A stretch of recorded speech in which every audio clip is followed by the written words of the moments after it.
Mi nombre es Victoria Banucci, soy una profesora asociada de cirugía de cabeza y cuello en MD Anderson y estoy muy honrada de hacer este panel hoy. Vamos a hablar sobre cirugía de tiroides y nuestro propósito es cubrir cosas nuevas, emocionantes que están pasando en el campo de cirugía de tiroides, en el campo de tratamiento de los pacientes de cáncer de la tiroides.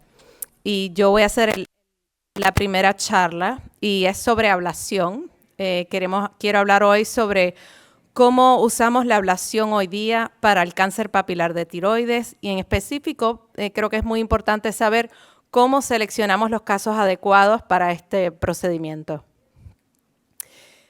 Mi único conflicto de interés fue una participación con Medtronic como consultora. Y el propósito de mi charla hoy, de nuevo, es hablar sobre cómo vamos a escoger los pacientes apropiados para el procedimiento de ablación. Vamos a revisar primero qué es la ablación. Vamos a revisar por qué es apropiada para el cáncer de tiroides bien diferenciado de bajo riesgo. Y luego vamos a hablar sobre cómo funciona la ablación de radiofrecuencia y cómo es que podemos tratar cáncer con esta técnica. Y pasaremos a revisar un poco de la literatura, bien para tener un marco clínico de selección para estos pacientes. Por más de 40 años, el tratamiento de cáncer de tiroides bien diferenciado se caracterizaba por un tratamiento de alta intensidad. Eso lo que quiere decir es que la mayoría de los pacientes tenían una tiroidectomía total, una disección de cuello central profiláctica, yodo radioactivo, supresión de la hormona estimulante de la tiroides y un seguimiento de alta sensibilidad. Hoy día nos hemos movido hacia un tratamiento de baja intensidad para los pacientes de cáncer bien diferenciado de bajo riesgo. Por ejemplo, estamos considerando la vigilancia activa, la lobectomía en vez de una tiroidectomía total. Usamos yodo radioactivo menos tiempo y también usamos menos supresión de la hormona estimulante de la tiroides y nos estamos moviendo hasta técnicas que no son quirúrgicas como la técnica de ablación. La razón de ser de este cambio filosófico hacia el tratamiento minimalista es el conocimiento que estamos en un momento de sobrediagnóstico de este cáncer.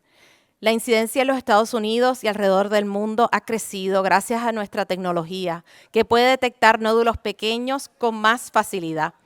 Pero como vemos, la mortalidad por esta enfermedad es muy baja y ha continuado baja a pesar del cambio en la incidencia y a pesar de más y más tratamiento de estos pacientes.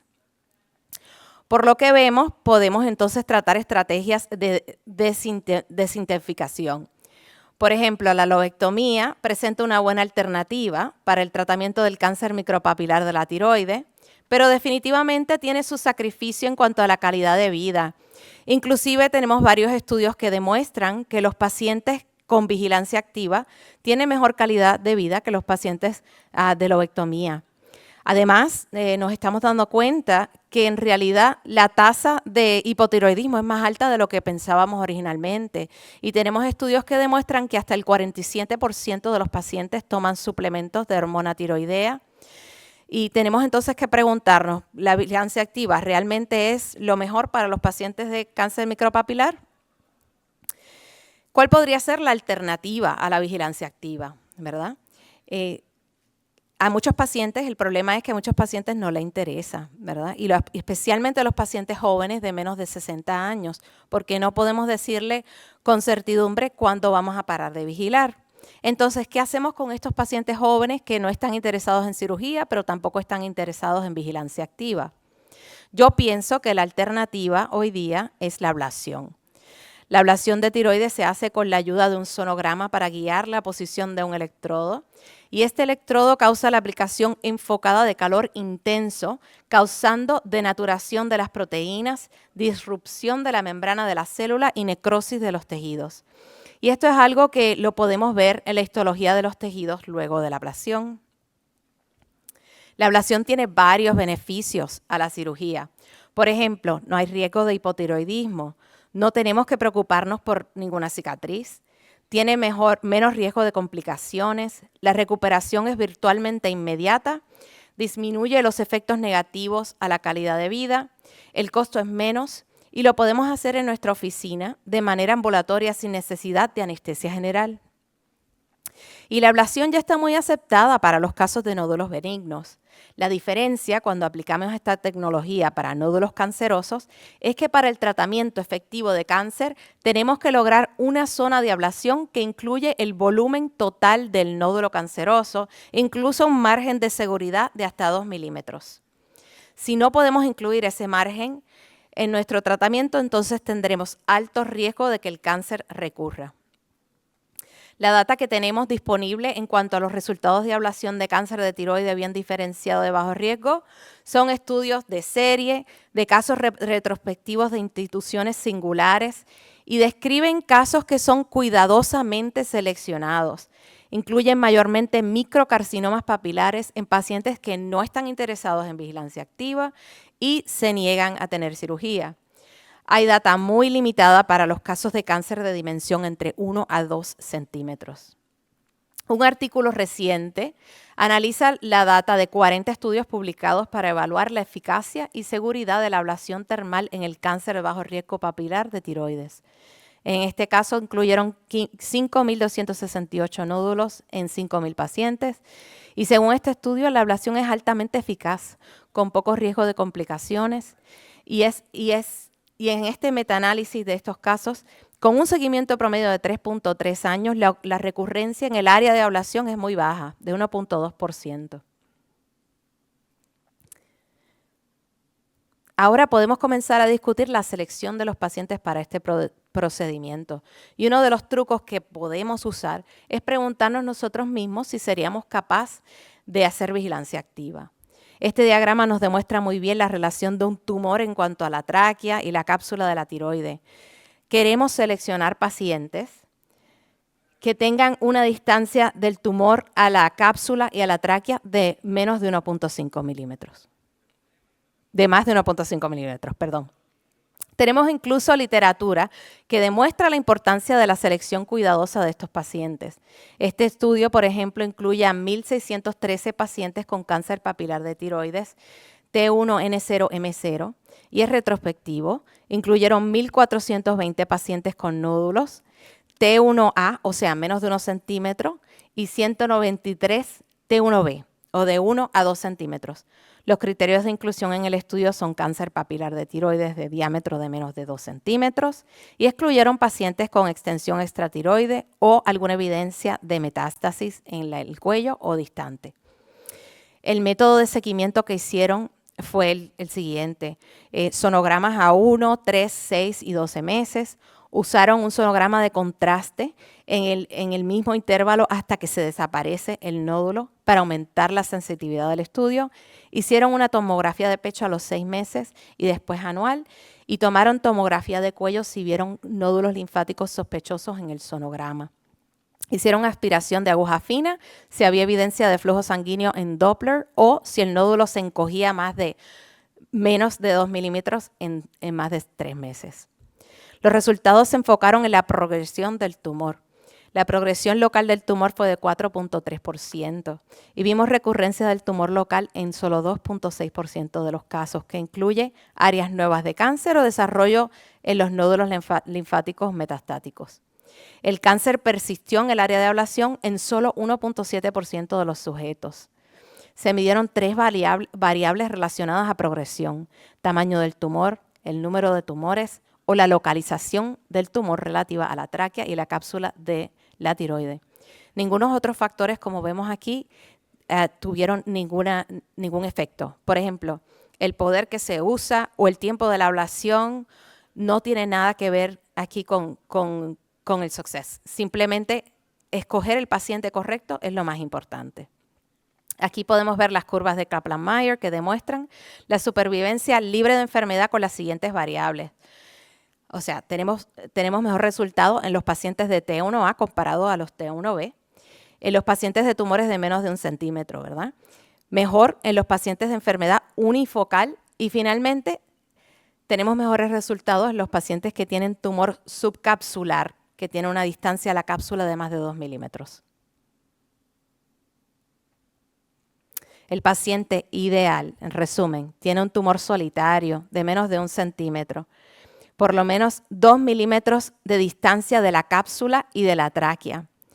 Si no es ideal, no quiere decir que no se puede hacer ablación, pero hay que ser honestos con el paciente y saber que hay un poco más riesgo de que el tumor recurra. Hay una categoría apropiada de los pacientes que son apropiados, pero no ideales. El paciente apropiado puede que tenga una lesión que sea hasta de 1.5 centímetros y puede que esté cerca de la superficie anterior de la glándula. Los pacientes que tienen un tumor más de 1.5 centímetros, que tienen extensión fuera de la tiroides, que tienen metástasis o que están adyacentes al nervio o tráquea, no son pacientes apropiados, son inapropiados. En MD Anderson tenemos un estudio clínico para estos pacientes y menciono esto porque creo que es sumamente importante tratar de hacer estos casos bajo estudio clínico para poder colectar la data y difundirla. Esto es un ejemplo que viene de nuestro amigo el profesor Leonardo Rangel y es un estudio que es un caso que es bueno demostrarlo porque tiene seguimiento de 1 año. Aquí vemos el tumor micropapilar y aquí está haciendo el procedimiento con la aguja y podemos ver que hace la ablación con un margen de 2 centímetros alrededor del tumor. Y aquí vemos el seguimiento. En vez de ver el tumor, vemos aquí una cicatriz y no ha tenido recurrencia después de 1 año. O sea que en resumen, la evidencia indica que la radiofrecuencia es una alternativa segura al tratamiento de cáncer de tiroides micropapilar en pacientes que desean una opción de tratamiento más allá de la vigilancia activa, pero que son reacios a la intervención quirúrgica, o quizá pacientes que sean malos candidatos quirúrgicos. El paciente ideal tiene un tumor de menos de 1 centímetro y está a 2 milímetros de la cápsula o de la tráquea. Los tumores de 1 a 1.5 son adecuados para la ablación, pero no ideales. Considere la posibilidad, si está haciendo estos procedimientos, de actuar bajo la Junta de Revisión Institucional y recopilar los datos para publicación. Y necesitamos hacer más estudios futuros prospectivos para continuar con la validación y para encontrar indicaciones futuras de este procedimiento. Muchas gracias. Okay. Y ahora vamos con el doctor Alirio Mijares, del Centro Médico Docente de la Trinidad en Caracas, Venezuela, y nos va a hablar sobre qué es nuevo en tiroides, novedades terapéuticas enfocado en acceso remoto. Gracias por la oportunidad, gracias a la doctora Victoria, a nuestro panel por estar aquí todos presentes. Vamos a conversar sobre ciertas novedades. Sobre qué pueden ser. Si vamos a hablar de carcinoma de tiroides, podemos pasar aquí toda la mañana y la idea es hacer un pequeño resumen de más o menos de lo que podemos conversar. Muchas veces le digo a nuestros residentes que si nosotros agarramos un ultrasonido y lo hacemos aquí, 6 de nosotros van a tener nódulos tiroideos y no lo sabemos. Y muchos de estos pacientes van a ser benignos, la mayoría, 80%, es lo que le digo a la regla de los 80. De todos esos nódulos, 80% van a ser benignos. Cuando vamos al carcinoma de tiroides, el 80% son carcinomas diferenciados. Y entonces cuando vemos y escucho a Vicky hablando sobre el 80% de carcinoma diferenciado, la mayoría, por lo menos en Venezuela, muchos especialistas son los que se ocupan de carcinoma de tiroides, cirujanos generales, cirujanos oncólogos, cirujanos de cabeza y cuello. Y muchísimas veces la terapia que hacen es suficiente. ¿Y por qué? Porque pareciera que el comportamiento biológico de esta enfermedad da para eso. Por otro lado, también los nódulos paratiroideos, también es posible también solucionarlos, como todos sabemos, por vía quirúrgica y la mayoría de las veces lo podemos solventar por esta vía. Cuando el doctor Kocher en 1909, que ganó un premio Nobel, hizo su incisión, nunca se imaginó todas las cosas que iban a pasar después. La mitad de los pacientes que él operaba se morían. Y los que no se morían en la mesa operatoria se morían años después de hipotiroidismo. Entonces hay una serie de variables que el cirujano se enfrenta: costo, paciente, pieza operatoria, tenemos que tener un entrenamiento, el tiempo quirúrgico, etcétera, una cantidad de cosas que tenemos que enfrentar cuando nosotros hacemos la cirugía. Fíjense cómo hemos venido evolucionando de esta incisión de Kocher de esternocleidomastoideo a esternocleidomastoideo en esta muchachita de 15 años, a esta incisión, por ejemplo, que es mi secretaria en Caracas, que es una microincisión, esta cirugía endoscópica que podemos hacer por distintos sitios, la cirugía robótica que es predominantemente a nivel asiático por el tema de la cicatriz y la cirugía a través de endoscopia transoral. Entonces, este es un caso nuestro, en privado, lo hago muy breve, donde estamos haciendo esta tiroidectomía transoral, transvestibular, donde simplemente es tratar de hacer ese abordaje vía endoscopia a través del vestíbulo oral. Y fíjense cómo más o menos la técnica que se usa es una técnica que usan los cirujanos generales con los instrumentos similares, con 3 trócares, y podemos evidenciar, por ejemplo, en este caso, en la punta de la pinza, fíjense el nervio laringeo recurrente, como se ve claramente, y arriba, ahí lo estamos estirando, y arriba la paratiroides. De manera que los elementos anatómicos a cuidar pareciera que se pusieran muchísimo más grandes, y una cosa que impresiona con esta técnica, igual lo vemos aquí. Aquí lo adelanté rápidamente para no perder en aras del tiempo. Estamos terminando de hacer una tiroidectomía en este caso, la colocación de la pieza operatoria, la extracción de la misma a través del trocar, la medición, el tamaño cuando lo mandamos al corte congelado y el paciente en la mesa operatoria refiriendo que no tiene dolor y la recuperación. De manera que estamos viendo todo esto y decimos, bueno, entonces ¿a dónde vamos? O sea, toda esta abordaje y a dónde vamos. No lo sabemos, pero pareciera que a nivel mundial todos los cuadritos verdes somos personas que estamos dedicados a eso. Probablemente el doctor Bertelli está allí en Brasil, el verde que está allí. Pero fíjense que el rojo está más que todo en Asia. O sea, los que más prefieren esta técnica de endoscopia precisamente están en Asia. Y ya para la parte de Estados Unidos, probablemente nuestro colega aquí en la mesa lo conocen, el doctor Russell, que se ha dedicado mucho a hacer este tipo de cirugía endoscópica a través de transvestibular, y el aumento progresivo no solamente haciéndolo por vía endoscópica, sino a través de vía robótica.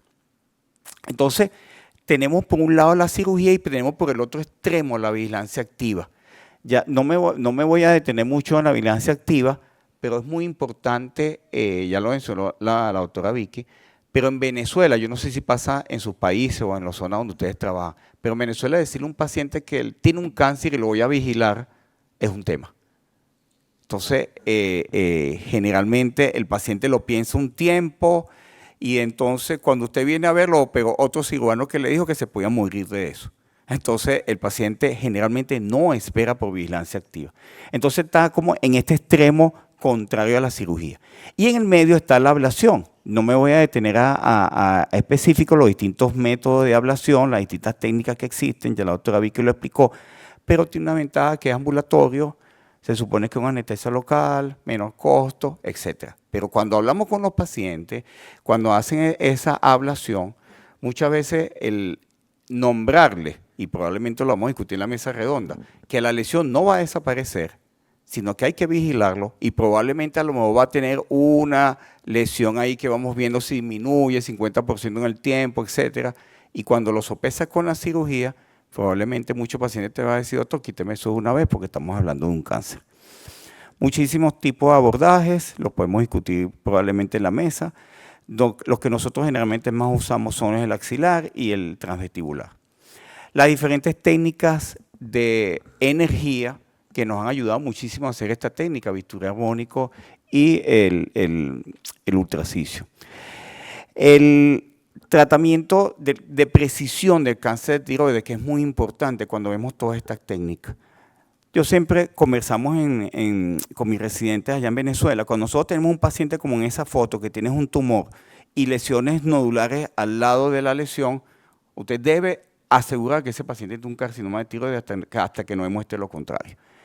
Entonces, el comportamiento biológico del tumor de carcinoma papilar o carcinoma diferenciado de tiroides es diferente al carcinoma escamoso. El carcinoma escamoso, generalmente el pronóstico es distinto. Como todos sabemos, probablemente un paciente con una lesión de cáncer de tiroides, a lo mejor muchos de ellos tienen hasta 60% de micrometástasis no detectables ni por ultrasonido ni por tomografía. Y esos pacientes muy probablemente nunca desarrollarán ningún tipo de carcinoma. Entonces, el pronóstico o el comportamiento biológico del carcinoma de tiroides es completamente diferente al carcinoma escamoso. Lo más importante en este gráfico, voy a señalarlo aquí, es cuando nosotros vemos cualquier tipo de paciente con carcinoma de tiroides, fíjense que todas las clasificaciones hablan de 3 cosas en común. Los pacientes de más de 55 años, que la lesión se salga de la tiroides y el tamaño. Entonces, yo creo que esos son los 3 factores que hay que considerar en el momento que nosotros vamos a decidir qué tipo de tratamiento vamos a usar con los pacientes. Y esta gráfica se la trae porque me parece muy interesante. Todos sabemos que normalmente carcinoma diferenciado pudiera evolucionar a carcinoma poco diferenciado o anaplásico. Mientras más diferenciado, pues mayor captación de yo 131 va a tener. Mientras más diferenciado, menor va a ser la sensibilidad y la especificidad para la captación del CT-PET. De manera que la célula, vamos a decir, comportamiento de la célula tiroidea va a ser siempre muy benévolo. Entonces, cuando tú te pones a pensar, bueno, si muchos pacientes lo opera un cirujano general, le quita una tiroides, le quita un pedacito de tiroides, le deja más de la tiroides, le deja la mitad de la tiroides, ahora estamos punzando la tiroides, ahora la estamos quemando, probablemente a lo mejor vamos a tener el mismo resultado. Más de 80% de esos pacientes van a estar vivos a los 10 años. Entonces, hay varias premisas fundamentales que yo quiero dejar aquí. El carcinoma de tiroides, lo ideal es resecar el tejido tiroideo. Es lo ideal. La cirugía pareciera ser el método más efectivo, sobre todo cuando tenemos tumores presentes en la tiroides y a nivel ganglionar. La cirugía debe haber un equilibrio también entre el riesgo de complicaciones versus el grado de ablación que vas a hacer, porque probablemente muchas veces hacemos más daño de lo que el comportamiento biológico del tumor va a tener. Los tratamientos ayudantes como el iodo 131, la radioterapia o la terapia sistémica sustitutiva siempre deberían ir después de la ablación completa de la glándula. Entonces, si no hay ablación completa de la glándula, probablemente este tratamiento el paciente no lo va a tener. Y lo importante es que esa terapia sistémica nunca va a sustituir una mala resección o una resección inadecuada del tejido tiroideo. El tejido tiroideo tiene que ser resecado adecuadamente. Yo no voy a profundizar acá porque esto no es área de mi competencia, mi especialidad es cirugía oncológica, cabeza y cuello, pero fíjense toda la variabilidad que probablemente el doctor Kocher hace más de 100 años se quedaría enormemente sorprendido de toda la cantidad de tratamientos que existen hoy en día de acuerdo a la clasificación molecular que tengan los pacientes, de acuerdo al tipo de alteración genética que tenga, y esto es lo más importante, hacia allá donde deberíamos ir. Estos tumores, sobre todo los anaplásicos, retirarlos primero o simplemente con una terapia adecuada, estimular las células T y después posteriormente que tengamos ese estímulo de células T, que haya memoria de las natural killer, quitamos el tumor y entonces queda una defensa permanente al paciente para este tipo de cáncer. Probablemente vamos para allá, no lo sabemos. Y ya para concluir, esto es todo el esquema complejo de más o menos donde estamos. Entonces estamos desde un espectro, desde donde no hacemos nada, vigilancia activa, hasta donde operamos al paciente y hacemos disecciones así el paciente tenga ganglios negativos. Es decir, hay una evolución del tratamiento del cáncer de tiroides que probablemente el doctor Kocher a estas alturas se sorprendería mucho porque dice, bueno, para una sola palabra que es cáncer de tiroides, wow, tengo todo este tipo de tratamiento y puedo hacer muchas cosas. Bueno, lo dejo en el aire. Gracias.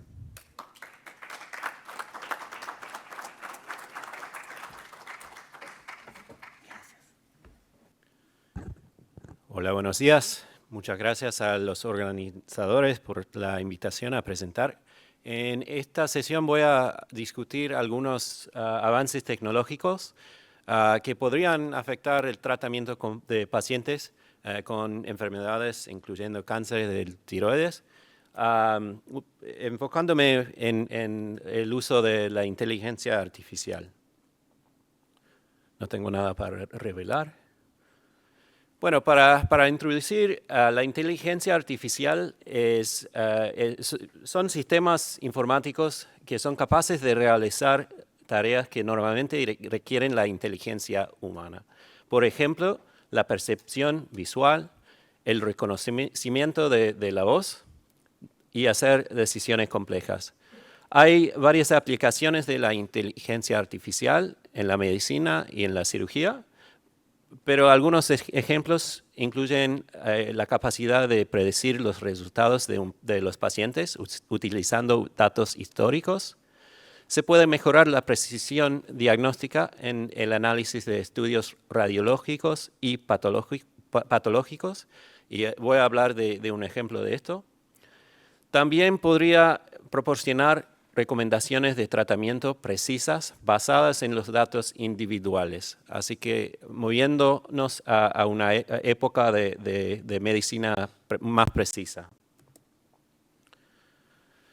Empezando con la evaluación preoperatoria, hay varios estudios del uso de inteligencia artificial para mejor caracterizar los nódulos en sonograma. Este es un ejemplo de una tecnología que le da muchas características del nódulo y todo eso se hace automáticamente por la computadora. Estos sistemas podrían tener alta precisión para diferenciar nódulos benignos y malignos. También tiene precisión diagnóstica que es similar a los radiólogos expertos. Así que este tipo de tecnología tiene mayor beneficio para los radiólogos que no tengan mucha experiencia. Así que es útil para nosotros que no tengamos acceso a un radiólogo experto en el sonograma de tiroides. También se puede aplicar la inteligencia artificial al análisis de citología.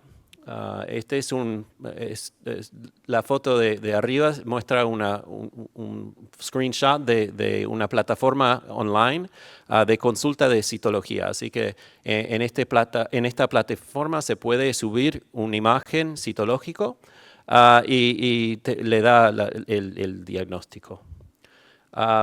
La aplicación del aprendizaje profundo, que es un tipo de aprendizaje automático, un tipo de inteligencia artificial, también podría ser una herramienta diagnóstica auxiliar para la citología de la PAF. El aprendizaje profundo puede mejorar la precisión diagnóstica de la citología tiroidea. Y también es útil para mejorar el diagnóstico de los nódulos tiroideos indeterminados.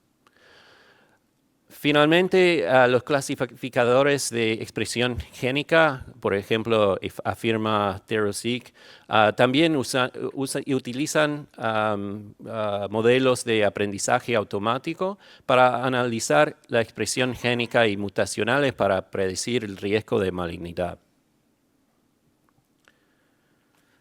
Estas fotos son de un estudio de un grupo de Stanford que muestran que también se puede usar la visión artificial para identificar el nervio laringeo recurrente durante la cirugía de tiroides. Este tipo de tecnología tiene excelente precisión en la identificación y segmentación del nervio laringeo recurrente usando imágenes de alta calidad. Así que las imágenes de arriba se ve que son todas imágenes de muy buena calidad y se ve que este algoritmo funciona bastante bien en encontrar e identificar dónde exactamente queda el nervio recurrente.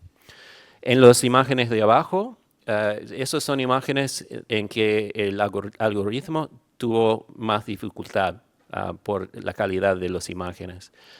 Pero sobre todo, esta tecnología nos puede ayudar a aumentar nuestras capacidades como cirujanos durante la cirugía. La próxima tecnología que voy a discutir tiene que ver con la monitorización nerviosa intraoperatoria y el uso del reflejo aductor laringeo para la monitoración nerviosa intraoperatoria continua. Así que, ¿qué es el reflejo aductor laringeo? es un reflejo protector que impide la aspiración al provocar contracción del músculo tiroaritenoide que resulta en adicción bilateral de las cuerdas vocales. Esta tecnología, este reflejo, requiere nervios aferentes y eferentes intactos, y el reflejo se produce mediante la estimulación del nervio laringero superior a través de la mucosa laringea. También no se puede usar la anestesia con gas, solamente anestesia intravenosa total por mantener el reflejo. Y con esta medida de monitorizar, le da muchos datos. Así que estos son los señales que recibe de este tipo de monitorización continua.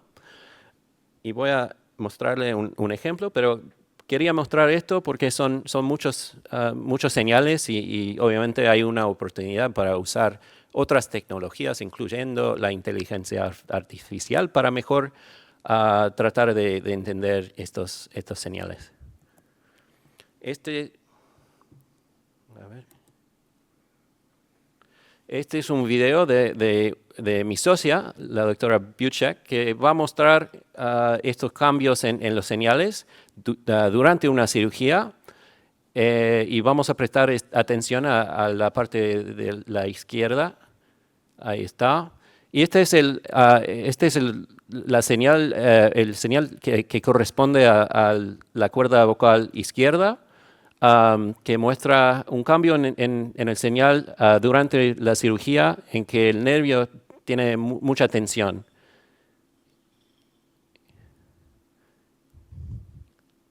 Así que en estos momentos se ve que la amplitud del señal empieza a bajar. Y ese corresponde a un momento en que había mucha tensión en el nervio, y con el seguimiento de esa tensión podría hacer daño al nervio. Así que en este momento, el tecnológico que estaba averiguando y monitorizando le avisa a la cirujana que había un cambio de la amplitud.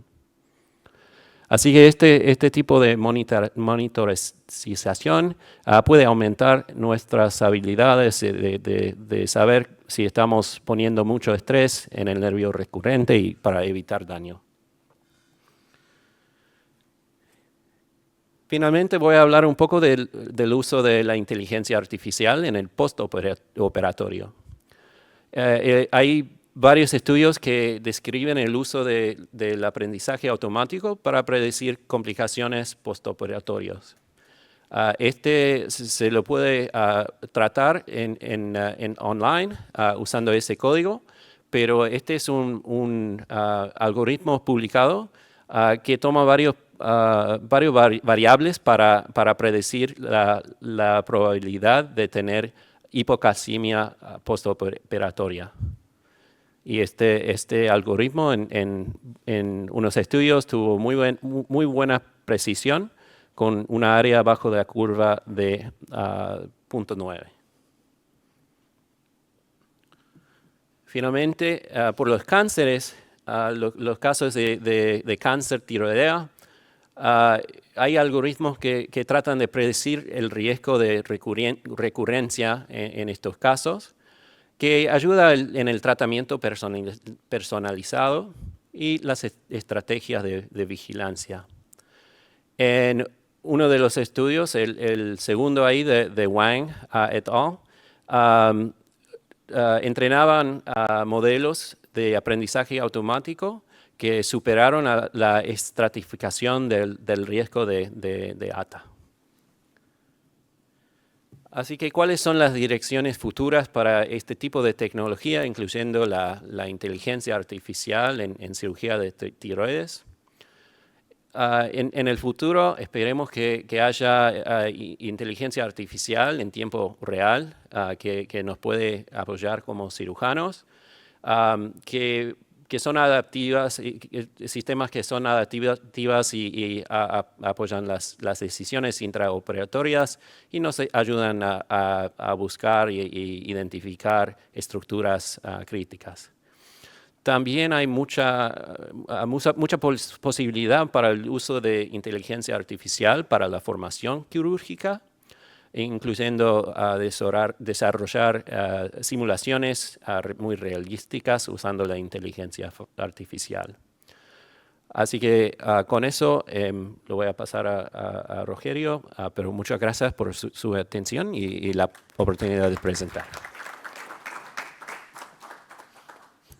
Para presentar al doctor Rogerio de Divitis de la Universidad de Sao Paulo, que va a presentar sobre novedades en el manejo de cáncer avanzado de tiroides. Thank you very much. There you go. Good morning. Buenos días. Agradezco la invitación. Es un honor participar de esta mesa y voy a presentar la visión de un cirujano, ya que soy un cirujano de cabeza y cuello, sobre terapia sistémica, específicamente sobre el uso de inhibidores de tirosina quinasa en cáncer avanzado de tiroides.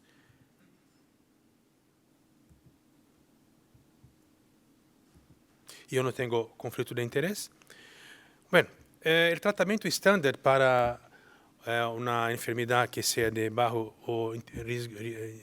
riesgo en cáncer de tiroides es la tiroidectomía y, cuando apropiado, que se haga la disección del cuello.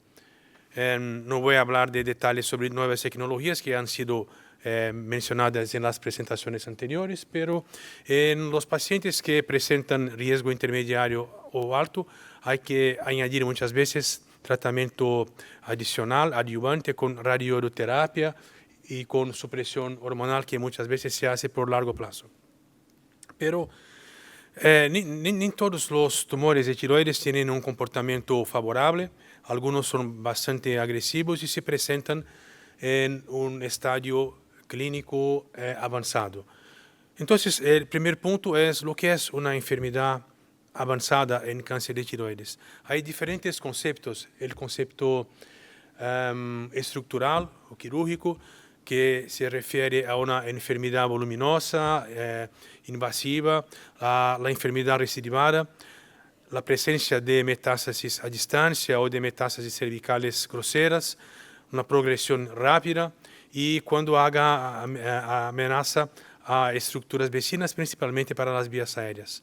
Hay también el concepto bioquímico para las enfermedades que no tengan avidez por radioiodo, que no tengan respuesta a la supresión de la hormona, o cuando los marcadores tumorales presenten un aumento rápido. Y hay también el concepto histológico para los tumores que tengan mayor agresividad, sobre todo los poco diferenciados o los indiferenciados, como el carcinoma anaplásico de tiroides. Y algo que es más subjetivo, la prerrogativa clínica.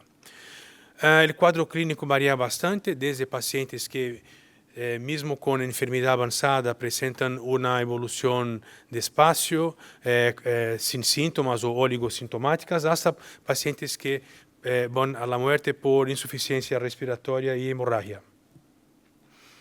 Si esta presentación fuera hecha a 10 o 15 años atrás, por supuesto estaríamos aquí discutiendo la extensión de hacer, por ejemplo, una resección de laringe o de tráquea, pero hoy día con la terapia sistémica mucho se ha cambiado y las resecciones más agresivas que hacíamos no se hacen más tan frecuentemente como vamos a ver. Un aspecto importante en el concepto de refractariedad del tumor bien diferenciado a la radioterapia, la terapia con iodo activo, se puede ser sumarizada en esos tres aspectos. Cuando no hago una captación del iodo, sea por pesquisa de cuerpo entero, sea por un scan que se haga después del tratamiento con dosis terapéutica, cuando la enfermedad tenga una progresión de 6 a 12 meses después del paciente haber recibido iodo, o entonces cuando esa progresión ocurre con una dosis superior a 600 milicurie.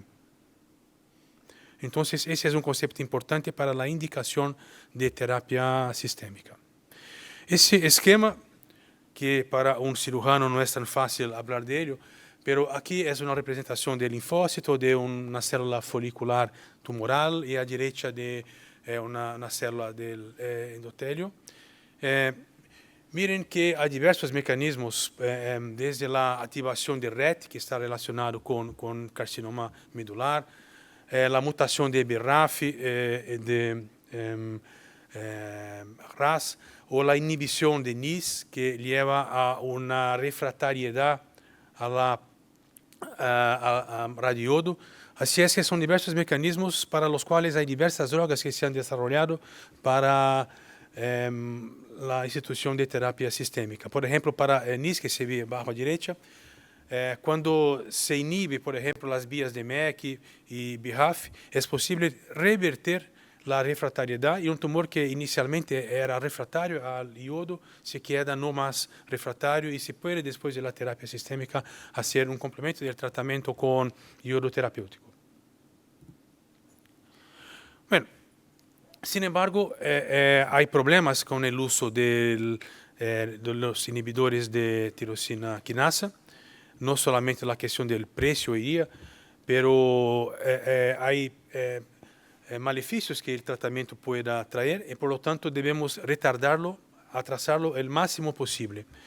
Hay que considerar, para tanto, que la terapia no es curativa, hay una necesidad de mantenerla continuamente.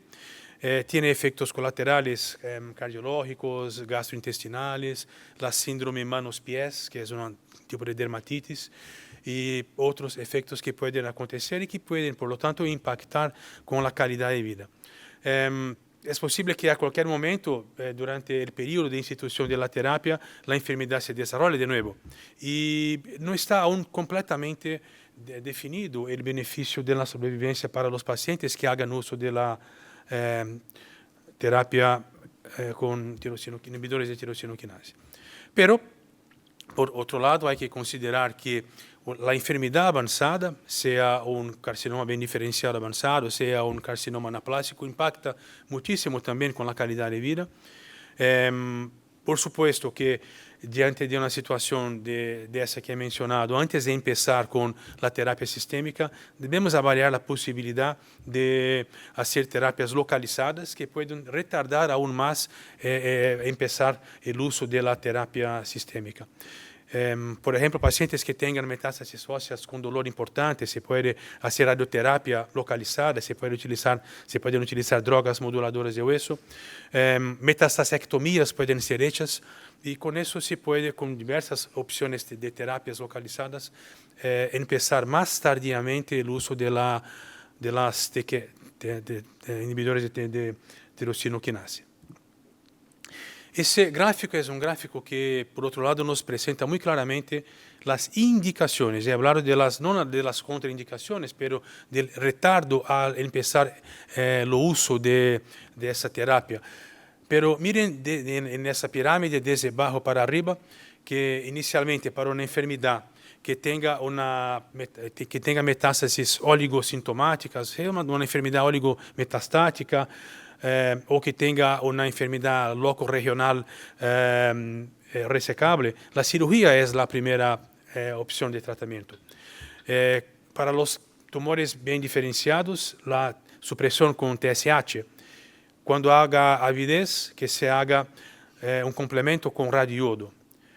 Pero en los casos en que eso no es posible por una refractariedad a radioiodo o por una enfermedad que sea un poco más avanzada, antes de empezar, entonces, a utilizar las tirosinoquinases, los inhibidores de tirosinoquinase, el paciente debe quedarse en observación porque muchas enfermedades tienen una evolución extremadamente no agresiva y los pacientes pueden ser seguidos por un tiempo largo. Como he dicho, tratamientos locales, cirugía, radiación, ablación térmica, embolización pueden ser hechas para disminuir la enfermedad y retardar el uso de inhibidor de tirosina quinasa. Y lo mismo con enfermedad ósea dolorosa, como ya les he dicho. Así es que cuando llegamos al punto de que todas esas alternativas se han agotado, indicamos la utilización de la terapia sistémica, desde que el paciente tenga una condición clínica que lo permita y que uno de los aspectos mencionados arriba se verifiquen.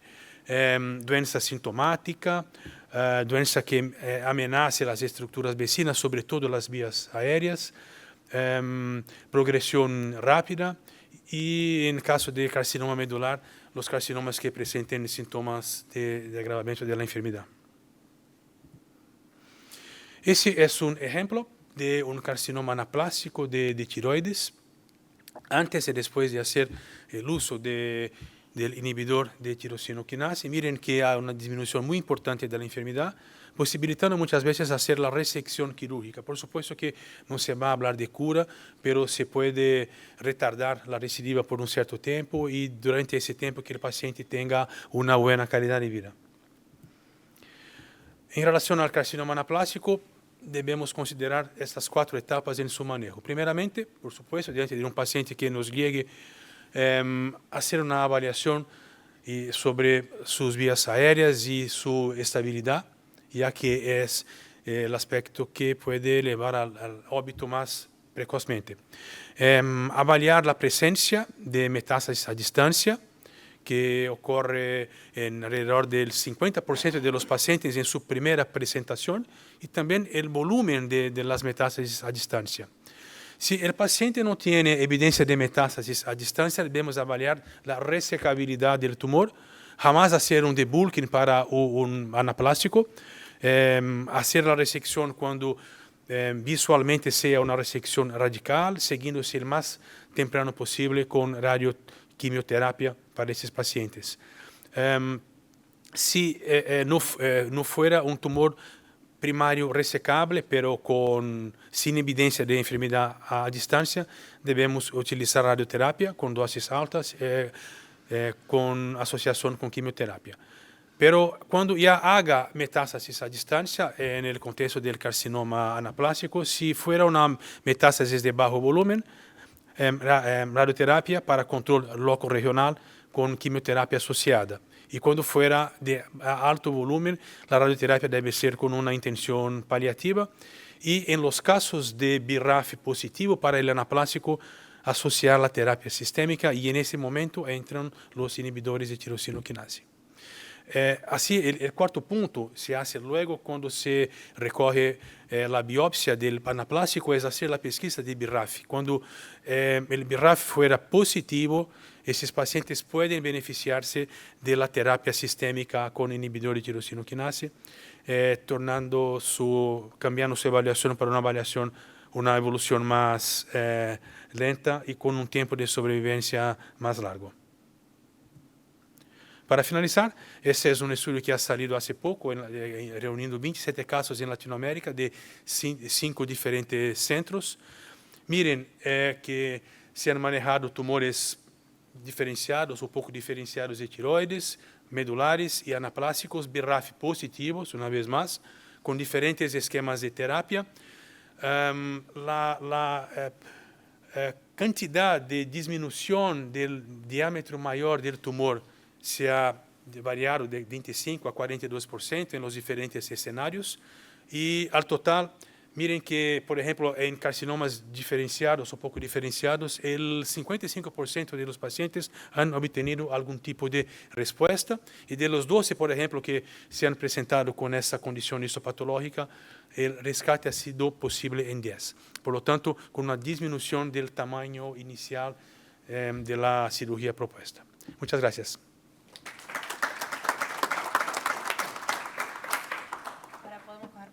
Si tienen preguntas. Sí. ¿Tienen experiencia operando pacientes de tiroides después que han dado la ablación de radiofrecuencia técnicamente, si es más complicada, más difícil o no hace diferencia?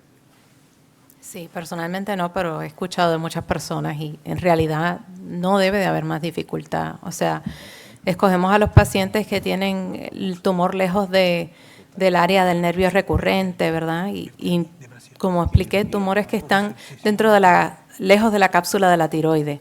O sea que en realidad si se hace de manera precisa no debe de haber ningún problema. Y sí tengo muchos colegas que han reportado que no han tenido ningún problema con la cirugía después de ablación. Tumor 1.5 milímetros paratraqueal. ¿Experiencia con eso tienes? Paratraqueal. 1.5 centímetros. 1.5 paratraqueal. Mencionabas tú inicialmente en cuanto a los 2 milímetros que debiera de haber de salvaguarda, pero ya paratraqueal, ¿produce eso alguna lesión a nivel ya de la tráquea? La tráquea se puede manejar con hidrodisección, o sea, muchas veces lo que podemos hacer es usar 5% dextrose, no sé cómo se dice en español, pero dextrosa o un líquido Dextrosa, bastante viscoso para poder separar el tumor de la tráquea. La tráquea sí la manejamos con frecuencia y también la manejamos con frecuencia cuando tenemos los nódulos del istmo de la tiroide, que yo creo que sí se puede hacer, o sea, la distancia depende de distancia de qué.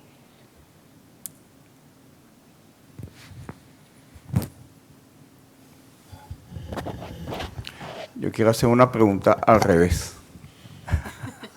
Al doctor Russell, que me complace mucho que esté con nosotros. Thank you, Russell. What do you think about the ablation versus TOEPA? It's very difficult question. Bueno, depende en la paciente, porque varios pacientes a ellos les gustaría que se fuera, que no hubiera cáncer más. Y para ellos entonces resección cada vez, cirugía. Pero hay muchos pacientes, como habló la doctora Bernucci, que sabemos que la calidad de vida cambia un poco después que la cirugía, aún la cirugía más perfecta que hay. Así que si fuera una forma de tratar a esos cánceres chicos que apenas son cánceres, tal vez que sería mejor para los pacientes. A veces esos cánceres chicos se portan muy mal. Sí, hemos visto todos. Sí. Eso, ojalá algún día tendremos más información en cuanto a los genéticos y todo eso de cada, y tal vez con inteligencia artificial sabremos algo más en el futuro. Okay. Perdón por la... Gracias por la pregunta. Creo que por otro lado también tenemos que considerar que no estamos capturando muchos cánceres chicos porque ya ni siquiera hacemos biopsia en menos de 1 centímetro. O sea que hay que pensar que sí, los chicos a veces se portan mal. Todos los cánceres anaplásticos vienen de algún chico, ¿verdad? Sí, claro, empezamos. Entonces, a mi preocupación es, no nos gusta hacer cirugía en cáncer micropapilar porque sabemos que la mayoría no van a hacer daño, pero y cirugía parece como sobretratamiento, pero si podemos hacer ablación como de manera preventiva, quizá nos interese más ver los cánceres chicos de nuevo. Claro. ¿Entiendes? Yo lo que pasa es que, como dije en mi conferencia, la mayoría de los carcinomas diferenciados se van a portar bien. Sí. Entonces, o sea, la evolución y el pronóstico va a ser bueno. Entonces, pareciera que a lo mejor hacer una hemitiroidectomía en una lesión de 2 centímetros va a ser igual que una ablación, o va a ser igual que una tiroidectomía total, o va a ser igual que una tiroidectomía total con disección central de cuello. Entonces, el comportamiento, probablemente, a lo mejor estamos hablando lo mismo y los pacientes van a ir bien.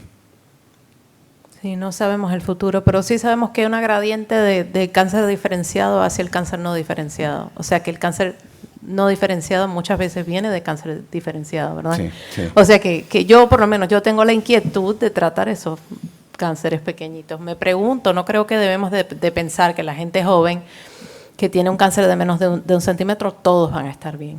Porque creo que algunos de estos cánceres agresivos provienen de cánceres pequeños que nunca han sido detectados, ¿verdad? Sí. Entonces es una pregunta que yo tengo todavía. Y lo otro es la ablación en la curva del tiempo. Todavía no tenemos trabajo de ablación de 10 años, 15 años. Sí. O sea, no sabemos a dónde vamos con la ablación. Sí. Y si se tocara a ustedes escoger, a cualquiera de ustedes escoger, y les ponen... Si a alguno de ustedes les pusieran a escoger un tumor menor de 1 centímetro diferenciado, ¿qué escogerían ustedes? Yo ablación. ¿Tú escogerías ablación, doctor? Cirugía. Cirugía. ¿Vos? Lobectomía. Lobectomía. Lobectomía. ¿Y vos? Y toeba. En mi práctica también lobectomía. Lobectomía. Sí, definitivo. Una pregunta técnica de la radiofrecuencia. ¿Qué tiempo tarda el procedimiento en un paciente normal? El tiempo que se invierte para el cirujano en su oficina haciendo ese procedimiento. Depende del volumen del tumor. O sea, los tumores benignos que son grandes, que estamos haciendo por compresión o deformidad cosmética, puede ser algo largo. A veces toma 40 minutos.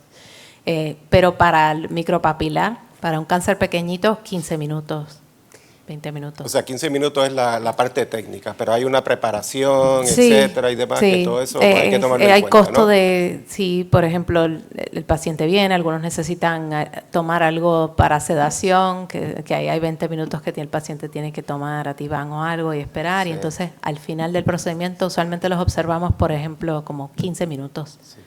Bueno, el punto que voy es que, o sea, que estamos yéndonos a esa tendencia, pero a la misma vez creo que es muy importante entrenar al cirujano para disminuir las posibilidades de riesgo futuro. Entonces, si nos alejamos de eso, yo creo que en principio es muy importante que la persona que vaya a hacer la cirugía de tiroides sea una persona bien entrenada y que tenga experiencia, porque al final eso es lo que va a hacer, La o sea, diferencia. va a influenciar mucho. Si es alguien que sabe lo que está haciendo o lo quiere hacer porque pues lo quiero hacer. Definitivamente sí, es algo que, por ejemplo, yo ya no hago más nada más que tiroides y paratiroides, porque se ha convertido bien compleja. O sea, este campo se ha convertido, la complejidad ha crecido muchísimo.